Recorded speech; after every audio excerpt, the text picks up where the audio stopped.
Hello guys, good morning. Nag-travel na naman po ako. Yan po ang aming lugar. Halos puro bundok. Halos puro puno. Napakalayong lugar. Papunta pa lamang ng Lukban, Quezon. Tinatahak namin ang napakahabang road bago sumapit ng Lukban. Nandito po kasi kami sa isang bayan ng Sampaloc, Quezon. Ayan, makikita nyo sa tabi puro puno ng mga kung ano-anong puno, gaya ng niyog, ng mga iba't ibang mga puno.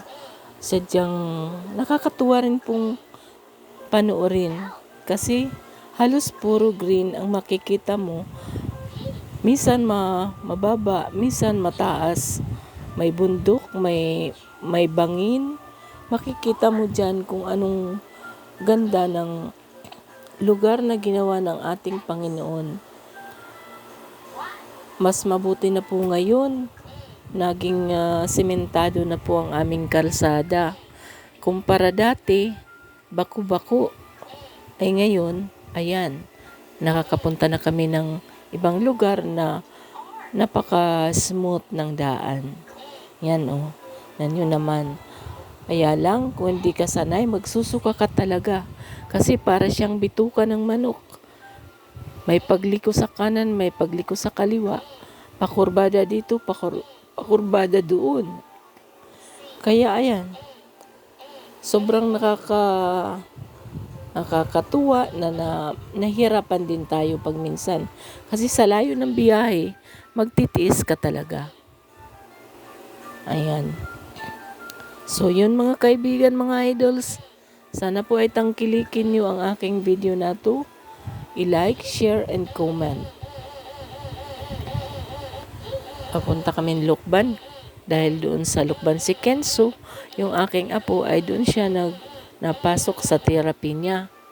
Kailangan kasi niya mag-therapy linggo-linggo para gumaling naman siya sa kanyang autism. So, goodbye sa inyo ngayon guys. Ang tataas na banda rito ng puno nga pala.